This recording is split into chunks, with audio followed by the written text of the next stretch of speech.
예, 대학 안 갈 겁니다. 때려칠게요! 뭐? 대학 못 가면 뭔지 알아? 잉여인간이야, 잉여인간. 테이프에서 보니까 그 프랑스 백수애들은 일자달라고 다 때려부시고 지랄 떨던데 우리나라 백수애들은 다 지타진 줄 알아요. 어? 지가 못나서는 줄 알고. 회사가 전쟁터라고 밖은 지옥이다.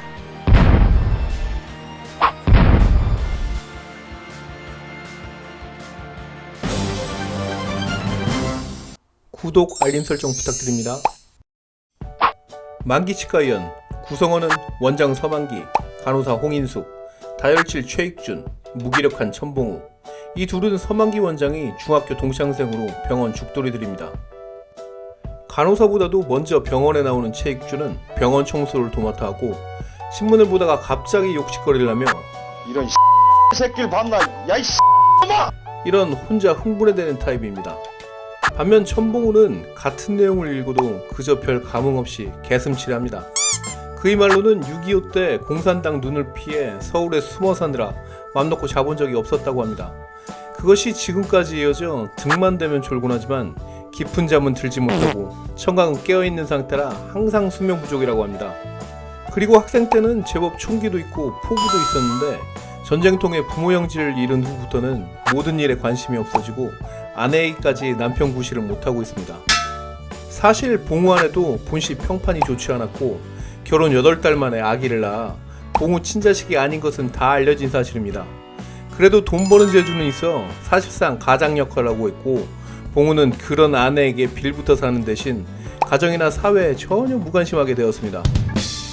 그런 봉우도 간호사 인숙에게만은 나름 적극적입니다. 매일 병원에 죽 때리는 것도 이 때문인데 끝날 때까지 기다리고 집까지 쫄쫄 따라가고 이제 완전 스토커 수준입니다. 만기는 이들과는 다른 캐릭터입니다. 문벌 가문에 태어나 어른들 관심 속에 구김살 없이 컸고 예의범절, 교양이 몸에 배어 있습니다. 큰 키에 적당한 몸집, 준수한 얼굴에서 뿜어져 나오는 총명함과 기품, 그렇다고 유약하지 않고 내면에 강한 의지를 가지고 있는 소위 엄친아입니다. 치과 의사로서도 능력은 있으나 궁핍한 재정 탓에 낡은 건물에 새들어 있습니다. 사실 건물주는 봉우 아내인데 수금을 명분으로 툭하면 병원에 찾아와 만기에게 추파를 던집니다. 스케일링 받으면서 만기 가운을 잡아당겨 부비부비하거나 치료하려고 하면 입술을 반쯤만 열고 끈적거립니다. 이에 만기는 그녀를 경계하며 만나자는 부탁도 완곡히 거절합니다. 하지만 계속되는 집요함에 밖에서 따로 만나게 됩니다. 병원 건물이 낡아서 전면 수리를 할 예정이니 월세도 올리고 또 석 달치를 미리 내라고 합니다. 그러면서 자연스럽게 자리를 식당으로 옮깁니다. 거기서는 훨씬 노골적입니다. 낡은 건물은 팔아버리고 최신식 시설을 갖춘 병원을 내주고 만기가 독립할 수 있을 때까지 5년이고 10년이고 무이자로 돈을 빌려준다는 겁니다. 마치 여친인 것처럼 반찬 등 밥 시중을 들며 식탁 밑에서는 발로 끈적거립니다. 현수도 하고 싶은 거 해. 아유, 단단하네. 방문까지 걸어 잠그고 연거푸 술을 마시다 이를 말리는 만기의 무릎에 그녀는 엎드려 울기 시작합니다. 하루는 익준을 찾으러 그의 아들이 병원에 옵니다. 익준 아내가 생선 장사를 하며 근근히 생계를 유지했는데 병에 걸려도 병원 치료 한번 받지 못해 지금 곧 죽을 것 같다는 겁니다. 도와주고는 싶지만 만기 역시 10명이나 되는 대가족에 동생들 학비며 처갓집 장모, 어린 처남들까지 보태주고 있어 어쩔 수 없이 그냥 돌려보냅니다. 만기는 그나마 양반입니다. 익준은 외정 때 겨우 중학교만 나왔을 뿐 돈도 백도 기술도 없이 오직 씨알데기 없는 정의감만 있어 직장생활을 할 수 없는 타입입니다. 그러면서도 친구들 앞에서는 힘든 기색 한 번 한 적 없는 익준이 안타깝습니다. 어느 날 간호사 인숙이 만기에게 상담 요청을 합니다. 석 달이나 밀린 급여 때문인 것 같아 미안해하지만 사실 봉우의 스토킹 때문입니다. 매일 집 앞까지 데려다주고 일요일까지 집 앞에서 대기하고 있어 동네에는 벌써 소문이 나고 이젠 소름 끼칠 지경이라고 합니다. 만기는 그저 봉우가 심성은 착한 사람이니 시간 봐서 잘 얘기하겠다는 말로 위로합니다.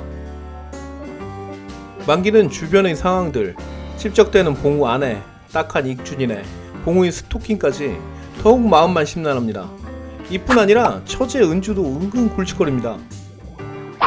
전쟁 후 3년간 처가 식구도 함께 살았었는데 처제 은주는 자기네를 위해 고생하는 만기를 남자로 사랑하고 있었고 그의 집을 나와 분가한 건 역시 만기의 짐을 덜어주기 위해서입니다. 이를 눈치챈 만기 부부는 은주 결혼을 서둘렀지만 만기만을 사랑하며 깨끗이 늙겠다고 선언하니 답답할 따름입니다. 얼마 후 병원 건물이 매각되고 일주일 안에 병원을 비워달라는 봉우 아내의 편지를 받습니다. 하지만 만기가 원한다면 신식 병원을 내줄 의향이 있다고 여진은 남겨놓습니다. 봉우에게 아내 마음을 돌려보라고 인숙이 사정하지만 그가 할 수 있는 일은 아무것도 없습니다. 며칠 후 만기는 인숙이에게 월급이며 다른 일자리 문제며 최대한 노력하겠다고 하지만 인숙은 자신을 그 정도로밖에 생각 안 했냐며 자신이 모은 돈으로 새 병원을 차리라고 하며 흐느낍니다. 그녀의 눈에 진심 어린 열정을 보고 만기는 흔들리는 마음을 간신히 참고 억누릅니다. 망연자실하던 차에 익준의 아들이 찾아와 엄마가 좀 전에 죽었다며 울먹입니다. 익준의 집은 말 그대로 거지꼴이고 시신옆을 아이들만이 지키고 있습니다. 봉우 아내에게 급전을 빌려 근근히 장례를 치르고 나자 새 고무신 봉지를 든 익준이 나타납니다. 저 쓸모없는 인간 안 잡아가고 염라대왕 뭐하나 하며 장모는 중얼대고 아이들 중 하나는 아버지 나 새 옷 입고 자동차 타고 산에 갔다 왔다 하며 익준에게 자랑을 하고 익준은 그대로 움직이지 않고 멍하니 서 있습니다. 1950년대 전후의 시대상을 잘 표현한 작품입니다. 등장인물들 모두 사회에 적응하지 못한 아웃사이더들입니다. 익준은 필요 이상의 정의감만 있을 뿐 무능한 인물이고 봉우는 전쟁의 상처로 인해 아예 이생에서의 삶은 포기한 채 인숙이를 스토킹하는 찌질입니다. 또 주목할 것은 등장하는 모든 여자들이 만기를 흠모하는 겁니다. 봉우 아내는 워낙 무력에 찌든 인간이라 해도 형부를 대놓고 사랑한다고 하는 은주 역시 정상은 아닙니다. 간호사 인숙이마저 자기 전 재산을 주어서라도 유부남인 만기 옆에 남으려고 합니다. 주인공 만기 역시 현실에 영합하지 못하는 엄친아로 가난에서 벗어나지 못하고 있습니다. 그럼에도 이 모두를 포용하고 함께 끌고 가려는 의지를 보여줍니다.